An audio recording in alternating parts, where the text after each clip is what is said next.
beshi ko. Ngayon, wala mo ngang intro-intro. Kasi naandito nga kami sa bahay. Walang gala-gala for today's video. Maglulutan dito ka ng pork binagaongan. Ngayon, maglalagay na tayo ng mantika. 2 times a month nga lang po pala kung umuwi ang didi ko. Kaya pinagluluto niya kami na masarap pag naandito siya sa bahay. Kumukulo na ang mantika. Ilagay na natin ang boyba. Ha ha ha! NSLDR nga po pala mami at daddy ko. As in, binangonan to Quezon City. Ibig sabihin, not so long distance relationship. Charot, ang dami kong alam. Ha ha ha! Takpan mo nga natin mga beshi ko para di tayo matalsikan ng mantika.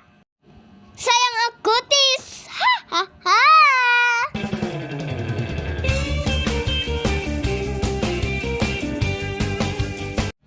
Ayun na mga beshi ko, baliktarin na natin. Para yung kabilang side naman ang maprito.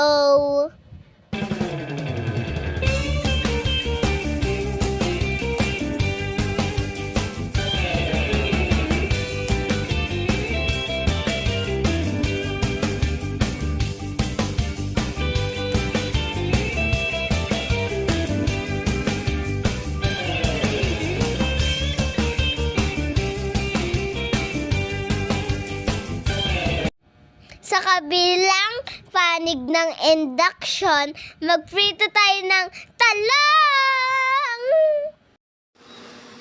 Luto na ang boyba natin. Meron ng mamamapak. Laki, be. Laki ng kinuha niya.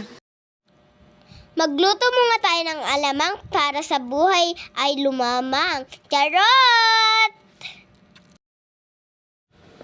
Oh, beshi, itsura pa lang yan. Talagang matatakam ka na sa sarap. Pordala mo na naman ang person. Busog-lusog sa murang halaga. Masaya pa ang lahat. Because happiness is homemade. Sa panonood!